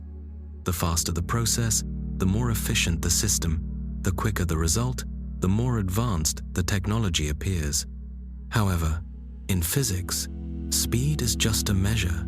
It quantifies how much distance is covered over time. It says nothing about the movement's value, purpose, or understanding. In the vacuum of space, an object can move endlessly at immense velocity, but unless it interacts, it leaves no trace, no cause, and no result.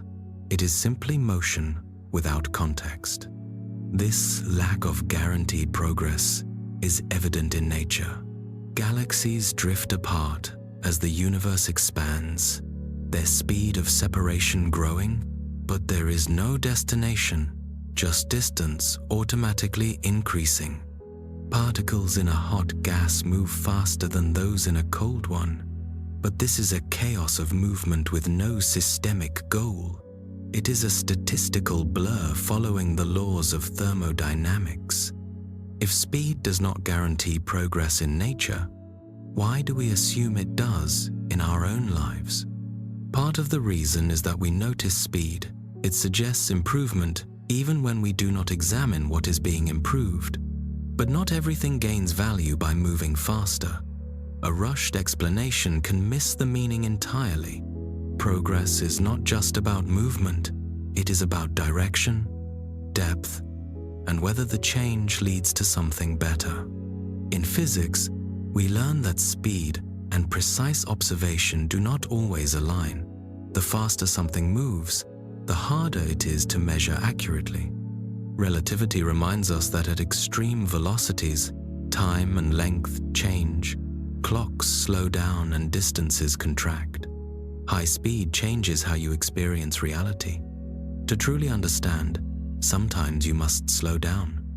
A distant star may take decades of patient observation to gather enough light to reveal a subtle orbiting planet or a dust cloud.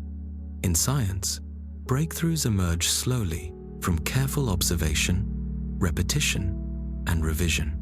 Some of the most efficient systems in nature are slow by design. Trees build structures that last for centuries over years, converting sunlight into strength without rush, maintaining balance. Geological processes, plate tectonics, mountain formation, are changes invisible to the daily eye, yet they shape the planet more profoundly than any quick impact. The question, therefore, is not whether speed equals progress, but whether we have confused pace with purpose. Fast does not always mean forward, and slow does not always mean behind. The speed of light itself is the ultimate reminder. It is the fastest speed possible, yet it is not infinite. It takes 8 minutes and 20 seconds for light to reach Earth from the Sunday. It takes over 4 years for it to reach us from the nearest star system, Alpha Centauri. Light from distant galaxies left them billions of years ago. The universe does not rush, and in that delay, we gain history, perspective, and meaning. Each photon that arrives has traveled patiently, consistently and relentlessly. So, perhaps progress is not about beating the clock. Maybe it is about choosing what is worth our time. Even in human thought, the best insights often come not in a flash, but in a pause, in sitting with a problem long enough to notice what was missed initially. The universe moves on scales we cannot easily comprehend. Particles flicker into existence and vanish in less than a trillionth of a second, too fast and brief for us to register without specialized equipment. It is not that the world is rushing. It is that we are watching from a slower, biologically defined rhythm. We live inside a system where even the speed of light, the ultimate constant, delivers a profound and essential delay.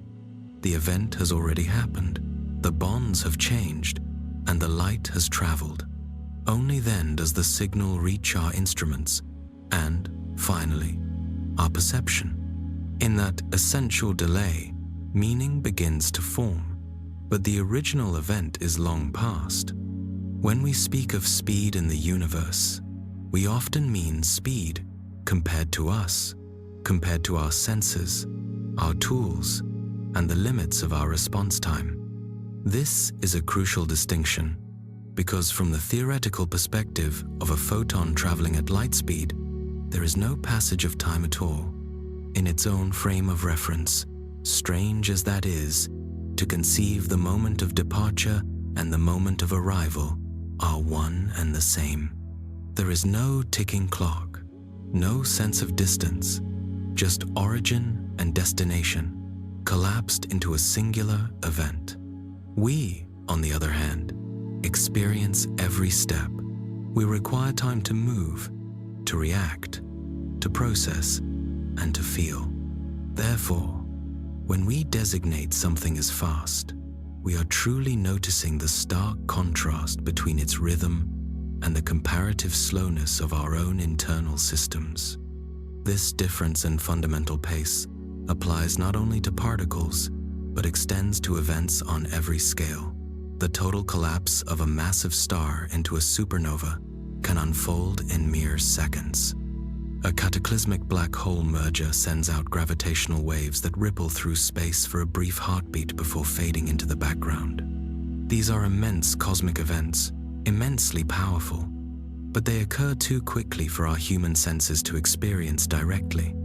We are forced to catch them after the fact, using specialized instruments, antennas, sensors, and complex algorithms. We must artificially slow them down, stretch them out, and translate them into forms our perception can absorb: sound, image, or language. The original event moved too quickly for us. This rapid pace is not a flaw in the universe's design. It is a profound reminder of where our species stands within the cosmos.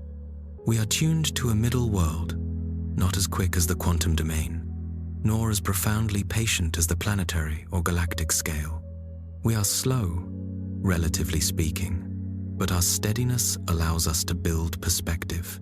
Speed, in itself, does not equate to comprehension. Something can flash by so quickly that it leaves no lasting impression. A momentary data spike, a burst of energy, but without the necessary time to reflect. There is only motion, devoid of meaning.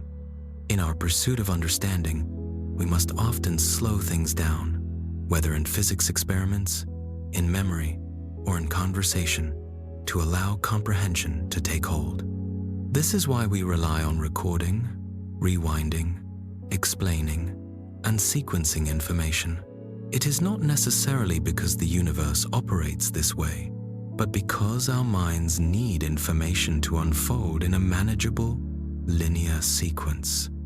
Paradoxically, much of what we know in science stems not from the observation of fleeting, high-speed events, but from the slow, deliberate process of accumulation. Long-term observations, careful data adjustments, repeated questions, and refined results.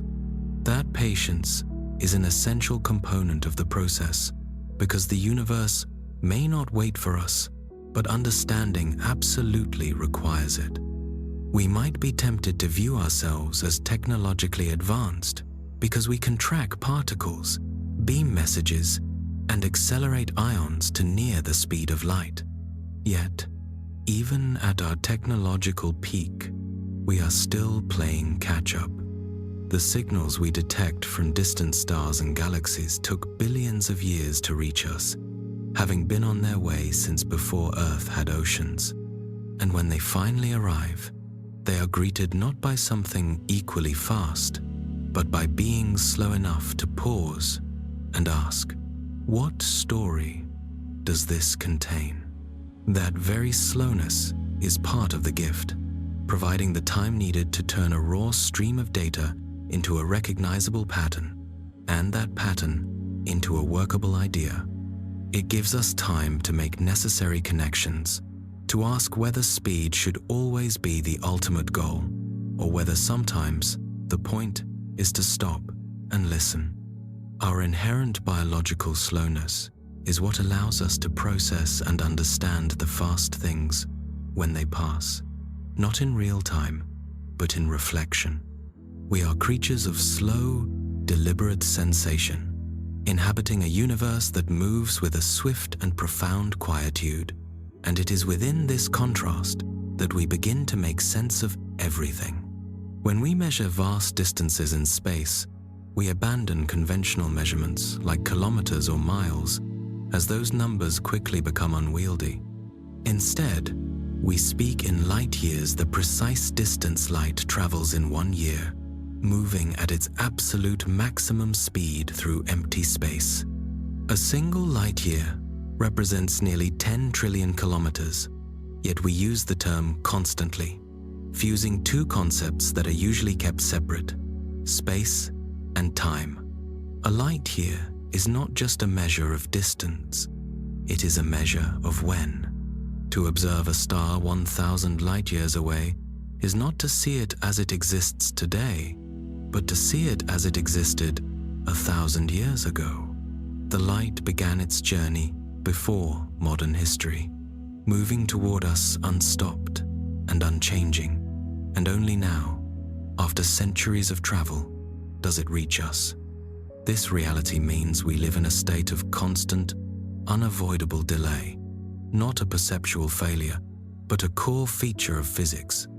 The further we look into space, the further back in time we are seeing, turning the night sky into a literal time machine, a window into events that may no longer exist in their original state. Every glint of starlight is a story still actively on its way to us. This fusion of space and time becomes particularly strange when contrasted with human thought. Thought, unlike light, can jump instantly. You can think of a star 1 billion light years away in the span of a single moment. You can imagine a galaxy spinning at the very edge of the visible universe and hold that image next to the familiar view of your own neighborhood. There is no measurable delay, no travel time required. There is only immediate awareness. In this fundamental way, we dream in light years. We can close our eyes and move across the cosmos instantaneously, imagining worlds we will never see, black holes spinning in dark regions, and cosmic structures we can barely confirm. This is not physics, and it is not physical motion, but it tells us something crucial about the strange relationship between speed, distance, and the mind. Even though our physical forms, our senses, and our tools are slow, we possess the cognitive ability to conceive of fast things and to comprehend vastness, achieving this all in the quiet instant of a single thought. Light requires years to traverse that journey. Our consciousness does not. We are not defeating the laws of physics, but we are operating in a different dimension, the one inside our awareness. And while this does not change the events unfolding outside, it provides us with a profound way to engage with them. Dreaming in light years does not move matter, but it moves meaning. connecting us to cosmic phenomena that would otherwise be beyond our reach. This connection, though slow and deliberate in its external confirmation, is rooted in the physical reality that those stars exist, that the light is coming, and that the data is arriving, piece by piece, photon by photon. We are already building telescopes capable of peering deeper into the past, sensitive enough to detect light from the first galaxies formed over 13 billion years ago. This accomplishment is a testament not to human speed, but to human patience. As we drift through time, we can visualize ourselves among the stars, not as travelers bound by velocity, but as witnesses, participants, in a universe that moves too quickly for our senses to track, yet leaves a legible trail of light we can slowly decode.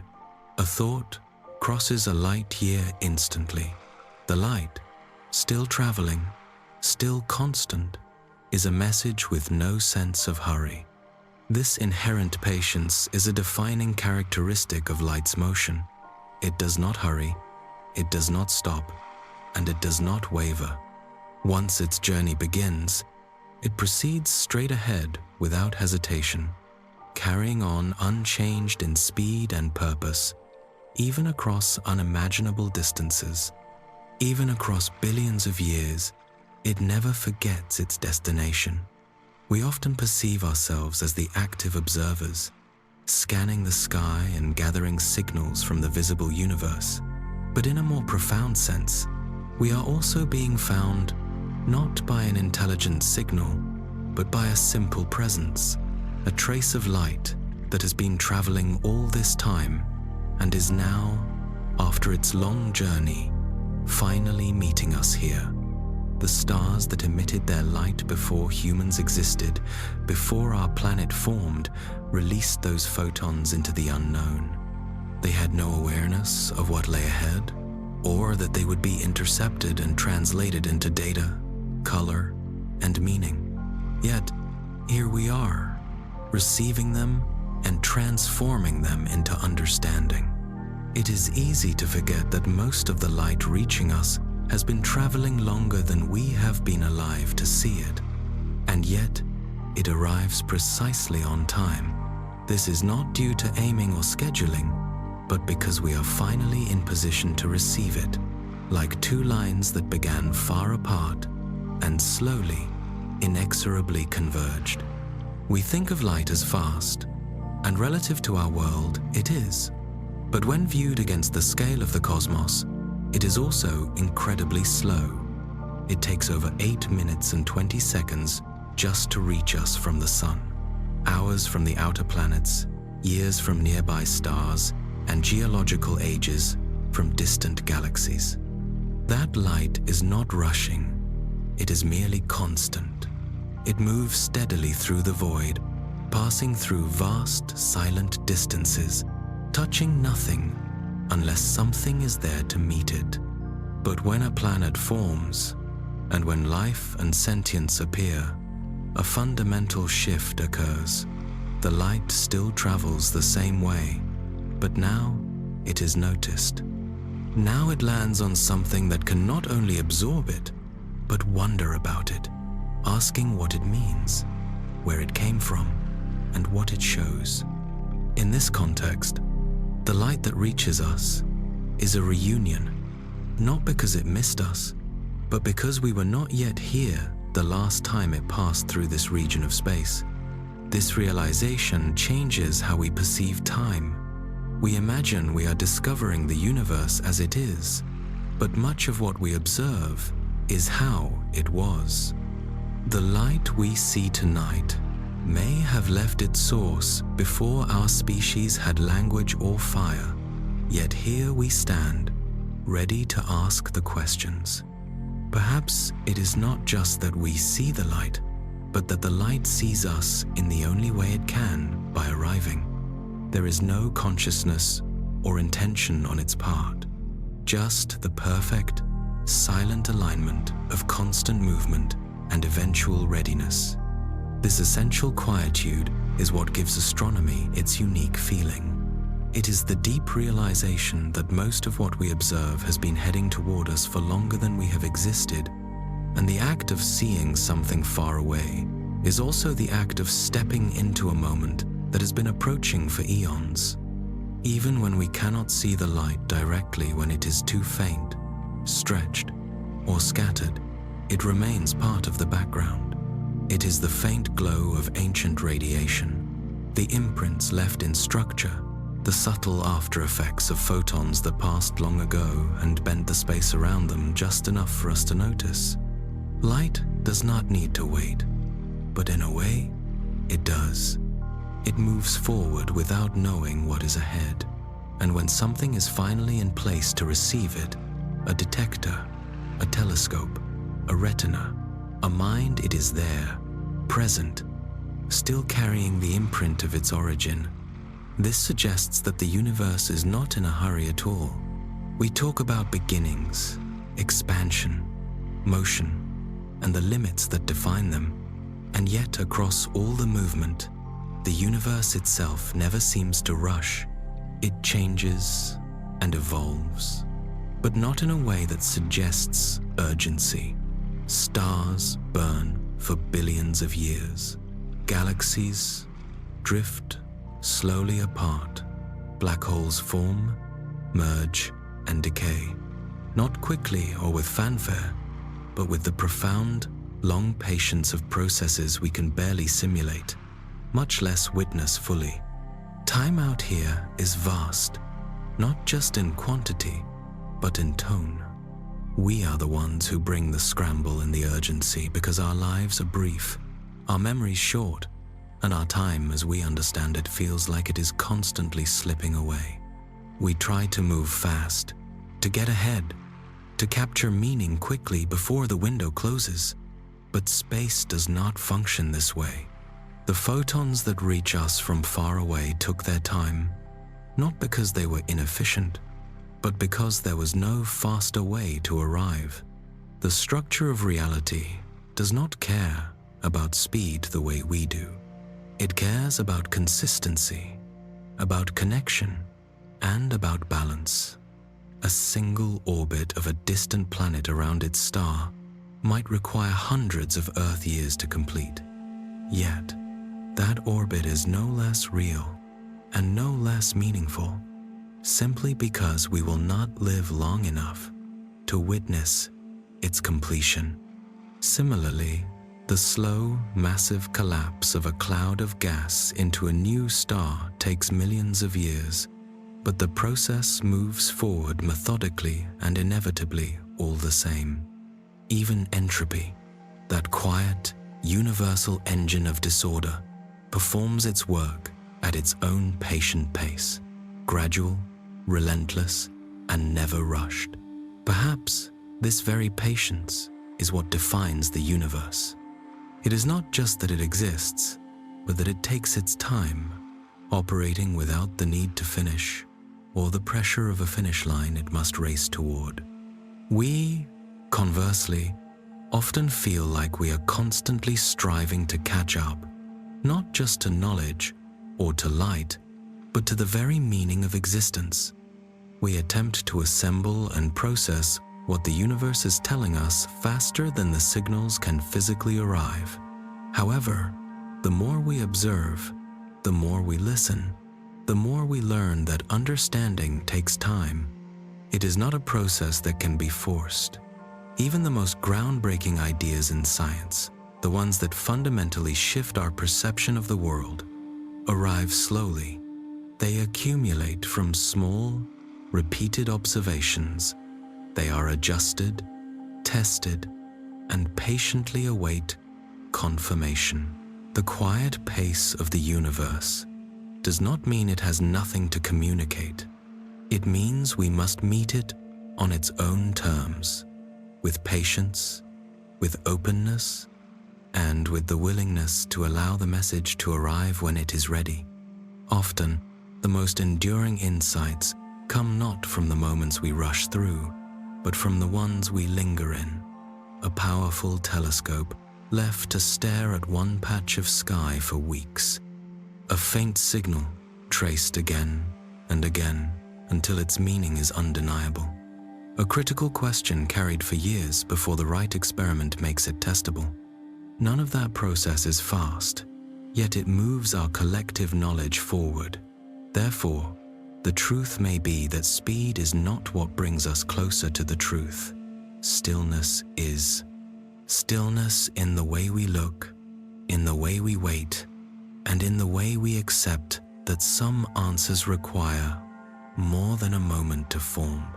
The universe is not in a hurry, and it is still here, still unfolding, still filled with light that has yet to arrive, with events we have yet to witness, and with signals still in flight. Across the quiet architecture of space and time, we do not need to chase them. We simply need to be ready when they come. And with that final thought on time and awareness, our discussion must gently conclude. Thank you for spending this time here, wherever you are now, listening, drifting, and thinking. If you found this discussion gentle, grounding, or simply interesting enough to fall asleep to, share it with a friend who might appreciate it, but more importantly, remain curious. Allow your questions to stretch a little longer, and let the answers come a little slower. Above all, take your time, because out here, that is exactly what the universe is doing, and it is doing just fine. We will let the complex questions rest for a while. There is always more to explore, more ideas just beyond the edge of thought, and more light still on its way. But for now, it is enough to have been here, to have listened, and to have wondered. If you are still awake, thank you for dreaming with us. And if sleep has found you somewhere along the way, that is perfectly fine too. That is, after all, the quiet point of this space, a place where the universe slows down just enough to carry you gently through it. Till next time, wherever you are, whenever you listen, good night.